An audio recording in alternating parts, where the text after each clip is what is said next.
நம்ம வந்து இப்போ தாம்பூ ஸ்டிச் போட போகிறோம். ஸோ தாம்பூ ஸ்டிச்சில் ஒரு லீஃப் வரைஞ்சிட்டேன். என்ன உங்களுக்கு தோணுதோ பிக்சர் எடுத்துக்கலாம். நான் வந்துட்டு உங்களுக்கு வந்து இந்த லீஃப் வச்சு சொல்லி கொடுக்குறேன். ஸோ லீஃப் ஃபஸ்ட்டு உங்களுக்கு பழகும்போது ஸ்டார்டிங்கில் ஈஸியாகவும் இருக்கும். அண்ட் சேம் டைம் உங்களுக்கு வந்துட்டு கொஞ்சம் அழகாகவும் நீங்கள் வந்து போடலாம். அப்புறம் வந்துட்டு இந்த மாதிரி ஷார்ட் செயினை வந்துட்டு அவுட்லைனில் போட்டுகிட்டே வரும்போது இந்த எட்ஜ் இருக்குல்ல, இந்த எட்ஜில் வந்துட்டு கரெக்டாக போடணும். எப்படி போடணுன்னா, இப்போ வந்துட்டு எட்ஜுக்கு வந்துட்டோம், அந்த இடத்துலையே திரும்பிடக்கூடாது. அங்கேருந்து இன்னொரு செயின் எடுத்துகிட்டு மேலே கொண்டு போய் அங்கேருந்து இன்னொரு செயின் எடுத்துகிட்டு அதை வந்துட்டு லாக் ஆகிடும். இப்போ கீழே கொண்டு வரும்போது உங்களுக்கு வந்துட்டு நீட்டாக வரும். அந்த வி ஷேப் அழகாக தெரியும் பாருங்களேன். இப்போ வந்துட்டு நம்ம கீழே வந்து போட்ட மாதிரியே போகும். கீழேருந்து மேலே வந்தோமா, அப்போ மேலேருந்து கீழே போகிறோம். ஸோ இப்போ வந்து அந்த வி ஷேப் உங்களுக்கு அழகாக தெரியும். நீங்கள் இதுவரை ஒரே சைடில் போட்டிருப்பீங்க. இப்போ வந்து டைரக்ஷன் மாறி உங்களுக்கு ஷார்ட் செயின் போடும்போது கொஞ்சம் வந்துட்டு மாற்றி மாற்றி வரும். ஸ்டிச்சு வந்துட்டு எப்படின்னா நீட்டாக வராது, கொஞ்சம் மேலே கீழே அந்த மாதிரி போய் வரும். ஸோ உங்களுக்கு ப்ராக்டிக்ஸ் எடுக்க நீட்டாக வந்துடும். ஸோ இதுக்கு தான் ஹோம்ஒர்க் போடணுன்னு சொல்கிறது. உங்களுக்கு ஹோம்ஒர்க் போடுறதா அப்புறம் சொல்கிறேன்.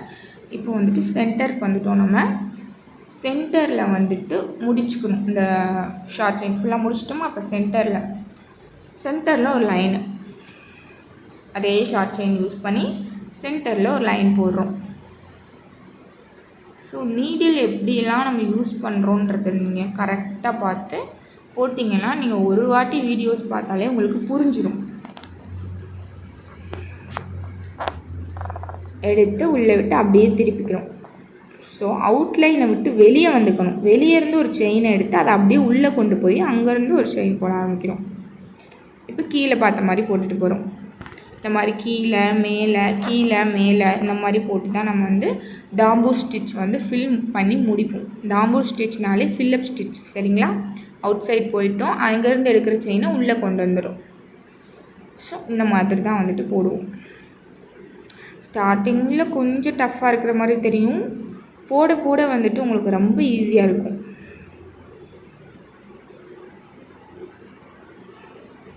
ஸோ அவுட்லைன் வந்துட்டு வெளியே இந்த ஒரு செயின் எடுத்து அப்படியே உள்ளே கொண்டு போகிறோம். ஸோ கரெக்டாக பார்த்து நீங்கள் போட்டிங்கன்னா உங்களுக்கு ஈஸியாக வந்துடும் ஸ்டிச்சு.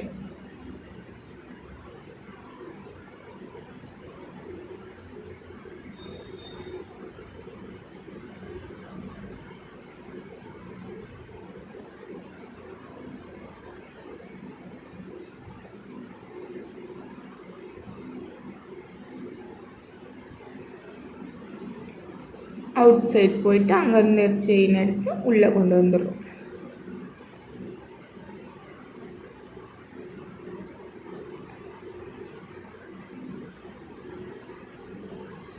ஸோ எப்போயுமே சில்க் த்ரெட்டை பொறுத்தவரை டைட்டாக பிடிச்சி இழுக்கக்கூடாது.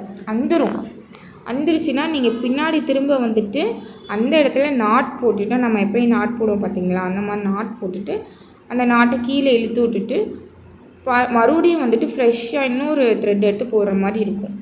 ஸோ லூஸாக அந்த பிடிச்சிக்கிறது வந்துட்டு கொஞ்சம் டைட்டாக பிடிச்சிக்கணும். த்ரெட்டில் பிடிச்சி இழுக்கிறது கொஞ்சம் வந்துட்டு லூஸாக எடுக்கணும். ரொம்ப டைட்டாக இழுத்தோன்னா சில்க் த்ரெட்டை பொறுத்தவரை வந்து வந்துடும்.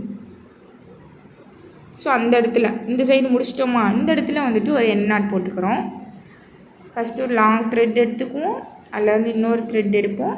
அடுத்து ஃபஸ்ட்டு த்ரெட்டுக்குள்ளே விட்டு இந்த த்ரெட்டை ஃபஸ்ட்டு த்ரெட்டை பிடிச்சி இழுப்போம். அவ்வளோதான். அடுத்து இந்த சைடு போட ஆரம்பிக்கிறோம். அவுட் சைட்லேருந்து தான் த்ரெட் எடுக்கிறோம், எடுத்து உள்ளே கொண்டு வந்து அப்படியே போட ஆரம்பிக்கிறோம்.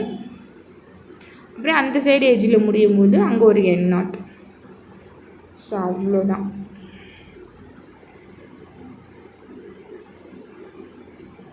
இது நீங்கள் ஒரு ப்ளவுஸில் ஒரு லீஃப் டிசைன் போடுறதா இருக்கட்டும், ஒரு ஃப்ளவர் டிசைன் போடுறதா இருக்கட்டும், நீட்டாக இருக்கும் இந்த ஸ்டிச்சு. இதை சுற்றி நீங்கள் ஒரு சுகர் பீட்ஸோ 3mm ஆர் 5mm வச்சு நீங்கள் ஒரு பீட் ஒர்க் பண்ணும்போது நீட்டாக இருக்கும். இந்த டிசைன் சூப்பராக இருக்கும், உங்களுக்கு ஹைலைட் பண்ணி கொடுக்கும் உங்களோட ப்ளவுஸ்.